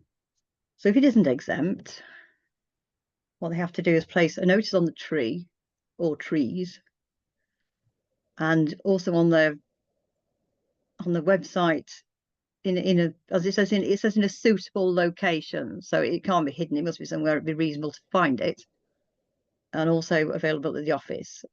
You have to have at least 4 weeks consultation. They have to publish a response.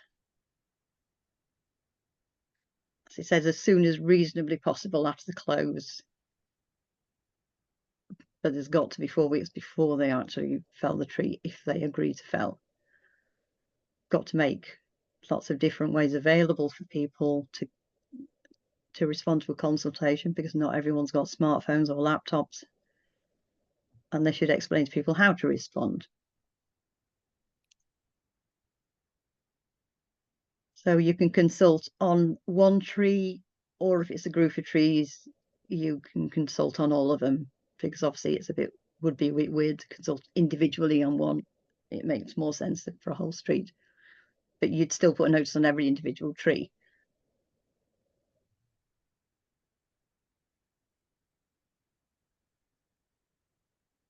Notice should have as much information as possible.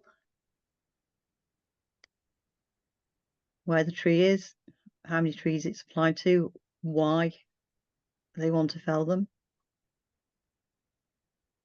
whether they've what the engineering or tree management solutions they've considered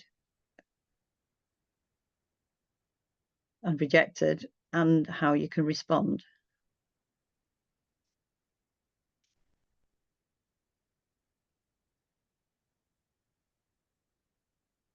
Again, quite wordy, right? The authority should ensure they've got sufficient evidence to make an appropriate decision. They can still decide to fell a tree if they believe it's required.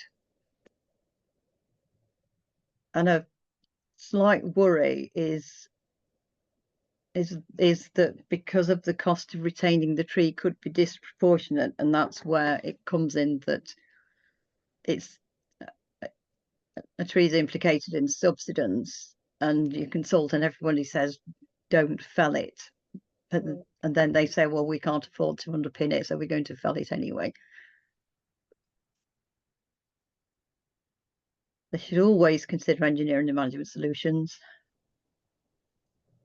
They've got 2 years from the close of the consultation to fell the tree, and if they haven't felled it in that time, then they need to consult again. As it says, they should publish a response where they put the consultation. If they're going to fell, they should put that on the trees and leave it there. It's up to the local highway authority to ensure they have time to incorporate a decision to fell into their contracting regime, and partly that does relate to the fact that if you wanted to fell a tree because of disease, but that's not an exemption,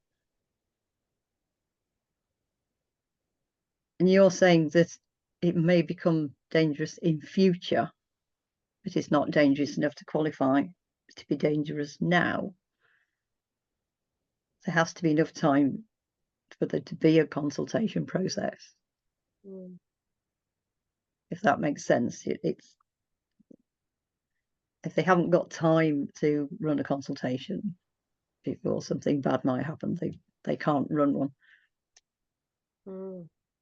There's a response sets out the details of the consultation, the decision of why they gave their decision, and if they're going to replant, and if so, what with.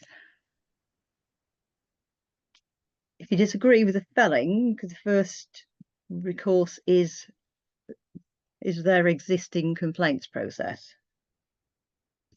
And this is important. This does not stop them felling a tree. So there's no obligation to them retain it until the complaint is exhausted. They could fell it and have the debate afterwards.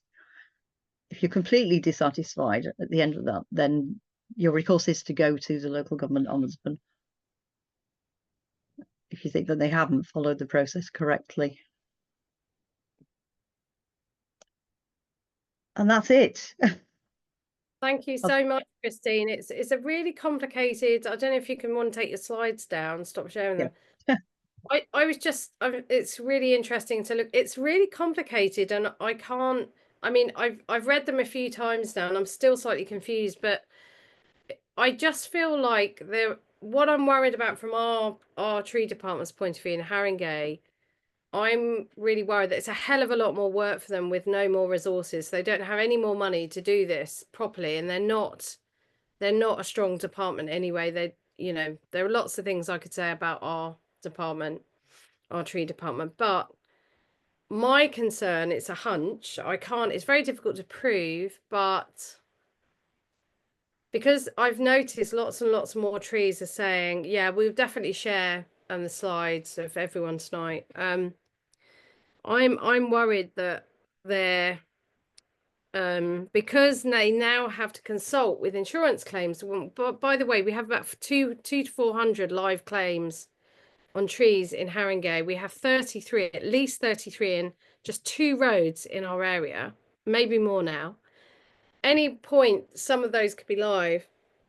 And what I'm really worried about is because apparently all mature trees have an element of fungus or disease in them. That is just part of their composite.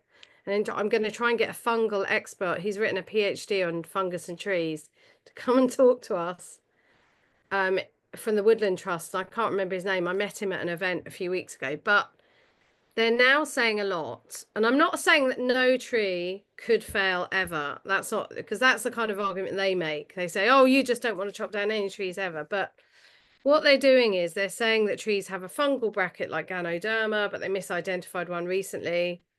And they're saying, but somewhere in the background, I found out that in a particular case around the corner to me, yes, there is fungus.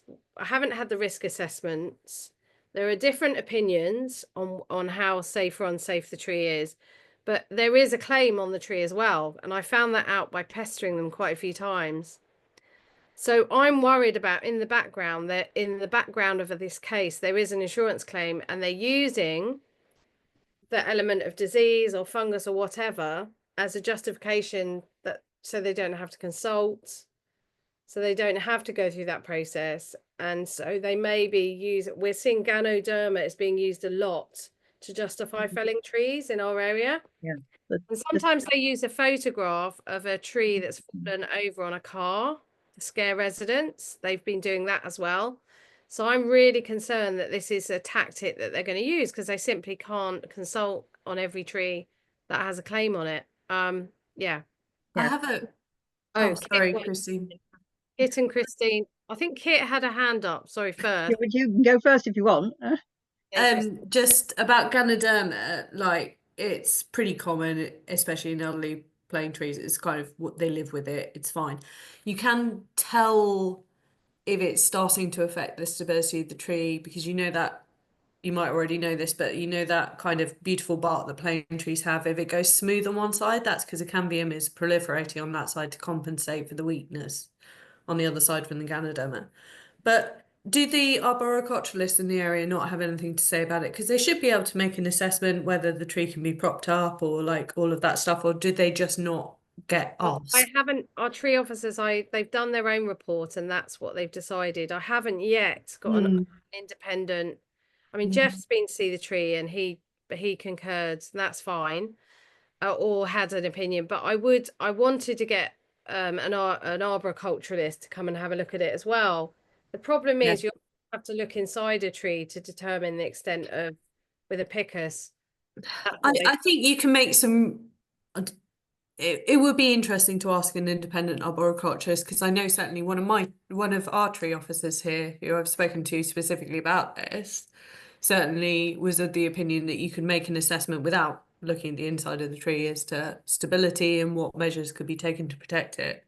So that would be really interesting to get an expert opinion. I Yeah, think. I mean, I am concerned about this tree, and I know I've had, but I'm also worried about other trees that they're saying fungal brackets as a justification there.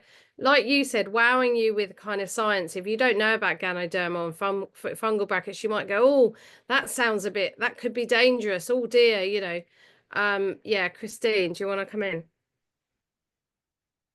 Yeah, well, there were two things. One of them is, I did forget to say, is that they have got a small amount of funding to deal with consultation, and it's between like 14 and a half and about 35 and a half thousand. They were able to apply for it. So I don't know how much each authority's got, but they were able to apply, because one of the things the local authorities all said was we won't be able to afford to do this consultation. Yeah. So they will be getting something. The other thing is disease and fungal brackets are not an exemption. They're just not an example. So they can't say it's got a fruiting body, therefore we've got to fell it. They've got to say that it's dangerous and why it's dangerous. And I say some things Like I think, yeah, I think like you're some things like Critchmaria and Maripolis, they are case closed because they do target the roots. You know, we've got a tree in Sheffield, and it's I mean, it's an ash. It's tragic because it looks really healthy. It's got Ganoderma brackets all the way round, but nobody's moving to fell it because it's obviously quite healthy, and it's structurally sound. And actually, if it's a big expensive tree, I would be saying, well, you know, get the gear out and do some tomography, or do a resistograph. And if it's just saying it's got a fruiting bracket, does not prove that it's dangerous. They sent a picus, you know, an internal. They looked inside it, but they're saying they misidentified it. It's not Ganoderma. It's Perinoporia fraxinea. Fraxinea. So that'd be an ash tree then. No, it's a plane tree. Oh, that's interesting, because I thought Fraxinea was Pereniporia is something again that targets roots, but I thought Fraxinea was just an ash. Okay, I need to check that. Anyway, but they haven't, and I've asked for their risk assessment, so the risk grading, and they say we haven't done one on this tree, and I'm just like, it just feels like they haven't done a really good job, robust. You know, if you're going to fell a big canopy tree, you need to do a good job. Fraxinea means it affects it shouldn't be affecting plane trees. I really think you might be right about that. Like, I've only had an identification ash on trees. Twitter. No, it's a plane tree, but I just put it out to some ARBs on Twitter, and so I need to get an independent ARB to come and look at it culturally. The other thing is, I've got a road, and it's got a 17. Well, it's shortly to be 16, but that's another thing. Ash trees on it, and there is Pereniporia at the bottom, but they use a resistograph, which is like a very fine drill, and they actually drilled through the root with the fruiting body to see how strong it was. Well, and it has been felled now, but they left it there for several years, and Crown reduced it. So they actually said, well, it will just actually go through that route to see what strength it's got. So, you know, I think I need an ARB. I've tried to get. I do know an indie ARB, but he wants paying, like, so, and we don't have much money, so I do need to get someone else to come and have a look at this tree, as well as the people I've asked, because I just don't believe. The tree doesn't, I don't know. I just don't, I've got a hunch there's something else going on in the background here. Now I know there's a claim on it as well. Who else would like to come in? Sorry, I'm not being a very good chair. Who would have, who has some observations or questions? We're in the last sort of quarter of an hour of the meeting. Yeah, like I say, I'm sorry it was quite a wordy presentation, but Susan is waving, but the point of it was to get as much as possible of the guidance into slides, so you can read it at your own leisure. I'm going to unmute Susan. She was waving. Unmute yourself. Yeah. No, I can't work out to do it. Can Unmute. someone else unmute her? Because then it won't let me do it. No, Susan should be able to unmute herself. No, she hasn't got any dots or icons or signs No. or anything. We had this before you joined. Oh, sorry. Geo. She's got an Susan, iPad. can you type your question in the chat, Susan? No. Oh, how frustrating. You should be able to unmute yourself though. You know, Yeah, sign language. How frustrating. You should if you ask her to unmute, Can you Christine. hear me now? There you Yes. are. Oh, right, is it on? done it. Okay, well, thanks ever so much for letting me join in this meeting. It's been really, really interesting. My problem is that there's only me. I have nobody else helping me with this tool, and I'm on this environmental trust land.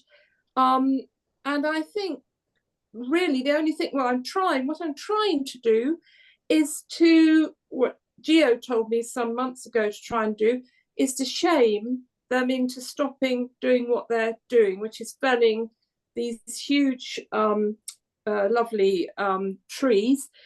One of them's a fir tree and the other one's a poplar trees, but they're just lining a car park. And now what you said about insurance, I think that might be what it is, because they have dropped little bits of branch and leaves on the cars parked by the staff who all work for an environmental trust. And now I'm being told that's why they want to fell the trees. But Jeff Duckett, who is in the meeting, I think, he has seen them and he says there's nothing wrong with them, but they're just disputing it. I don't know that I'm going to have much chance. As I say, I'm working with the television people at the moment. That's as far as I've got. I've tried really hard to shame them into stopping doing what they're doing, really. If anybody's got any ideas or knows of anybody else around my area who might be able to help me, because it's quite hard on my own trying to do anything. Gio's been brilliant and Jeff has been brilliant. You've all been brilliant trying to give me ideas, but it's one woman war here, really. Yeah, I'm sorry. I know, Susan. Sorry. Nice to see you.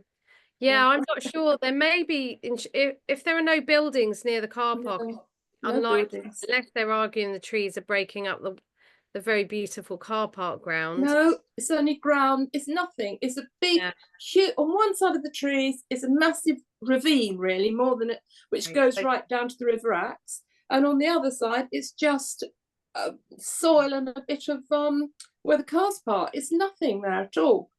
But I mean, I think if we could share your campaign with the group, maybe, Ali, and then maybe we could try and get some advice from other, people on the chat, because there's quite a big group of us. I don't know, because I just want to quickly go back. If we can go back to this maybe in the last few minutes, because I just want to see if there were any more public duty to consult sort of questions or responses. I have a question. Christine, you said that the advice about whether it's dead or dangerous, whatever, has to be from a knowledgeable person. Does that mean it have to be from someone who's qualified, or can it? It doesn't say, but the guidance says tree officer or arboriculturalist. So it does tend to imply that it's somebody that knows what they're talking about, not somebody who, with the best will in the world, does tree stuff on a Friday afternoon because there's no one else available to do it. So I think it is possible to challenge on the basis of what are the qualifications of the person who made this determination.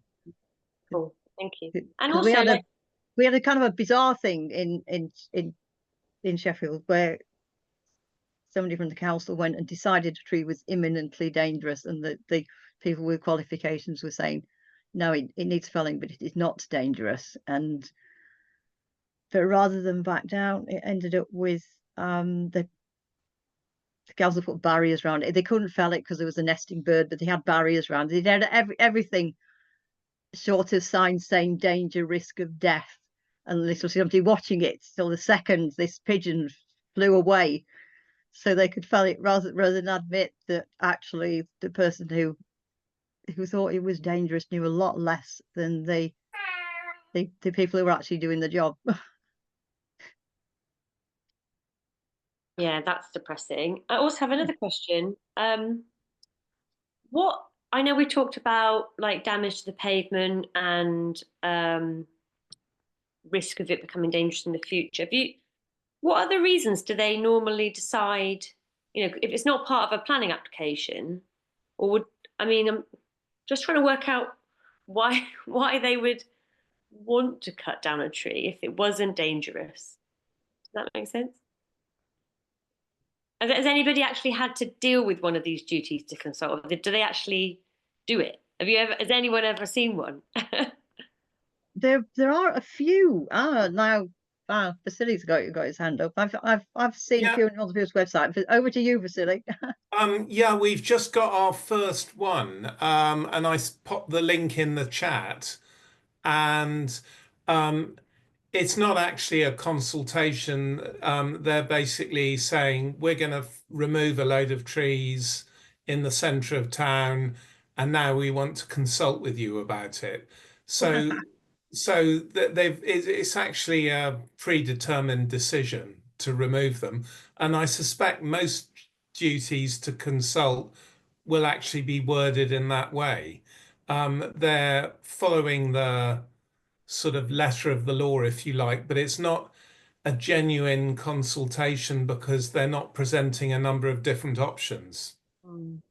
That is an important point, that I think that what defines this consultation process, like what does that mean, and how are they understanding it? And I mean, if you think about most council consultations, they're not even legally binding, most of them. I mean, the ones that Haringey do, they use commonplace. I don't know if people know, and they're under no obligation to, you know, although a greatly responded to one does, you know, they wanted to concrete over, well, they wanted to resurface this nature reserve, and about 2,000 people responded and said leave it alone, leave it alone. So but I do wonder what this consultation, they don't really outline that in the duty, do they, in the actual legislative, do they outline what it should look like, how, apart from notices on trees? Well, Is the that notices, one of the slides just say what it should say. I mean, it should outline the reasons. It should outline why it's not exempt. right? So it should be saying if it was footway defect, well, these are the engineering solutions that we thought about and that we rejected, or these are the management solutions that we thought about and rejected. I mean, the big thing is we've all got to challenge, because otherwise, increasingly, I think the evidence won't be in place. If they think they can just put something up saying, oh, it's diseased or it's damaging the footway, sorry, and nobody challenges without any other evidence, Yeah, they'll do that. We just have to say, well, this is what the guidance says. So where's your evidence? And just get FOI them till they give in and start keeping proper records.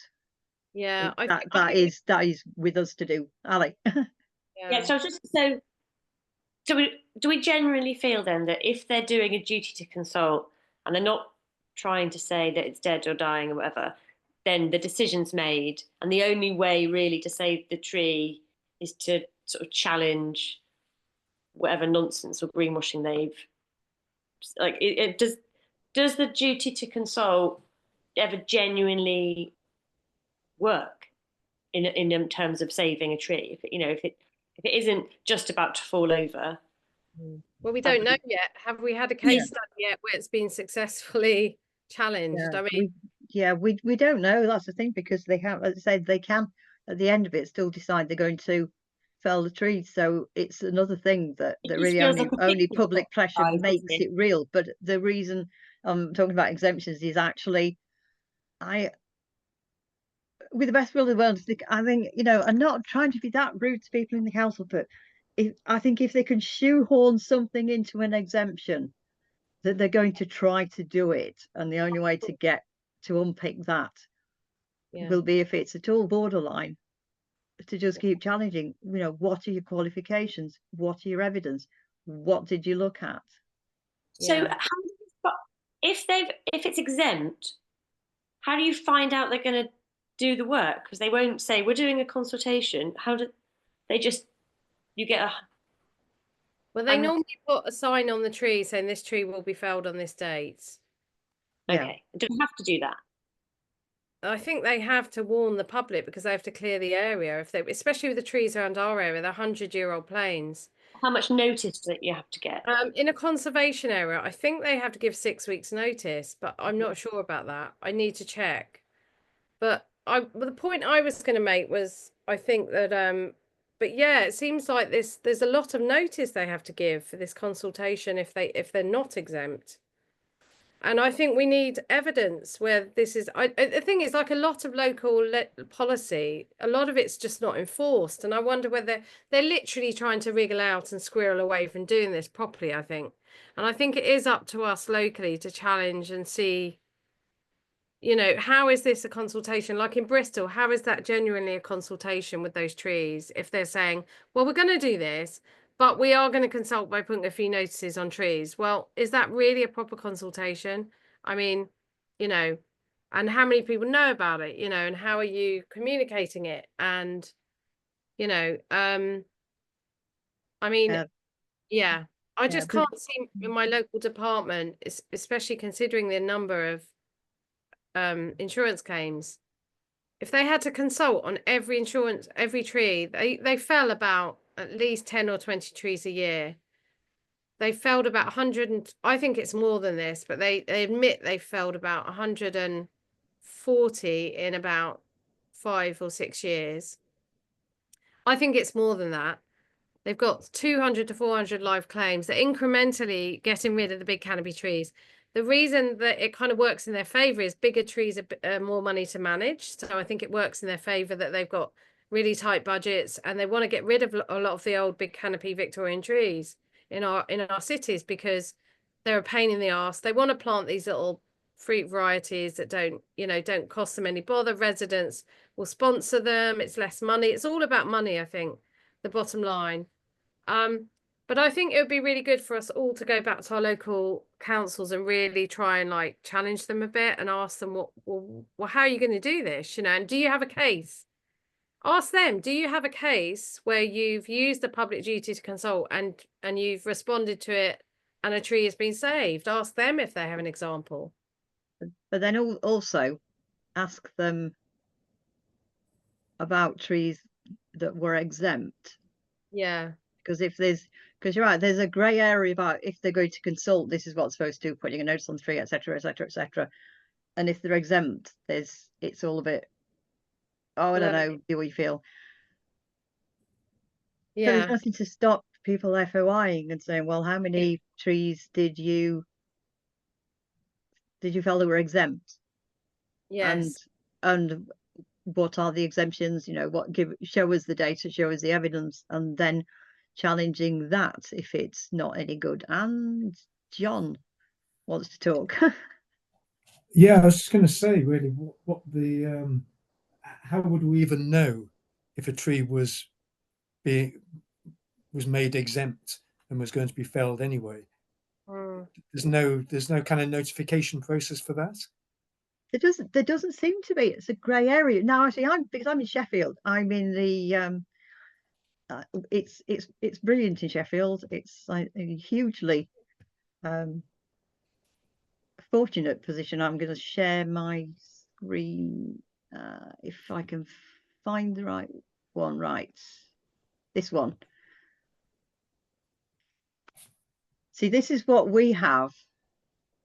Is all these dots are trees that they're wanting to fell, and if I click on one, then I get something that tells me where it is, what it is, why they want to fell it. This one's significant physiological and structural decline. It's a sycamore, so it might be sooty bark, size of it, age of it, and where the replant's going to be. So we have this really good map. I mean, that's partly because of the past and because of the. So you know when to go and campaign, when to go and camp around the bottom of the tree. Very lucky. Although I know it's hard fought.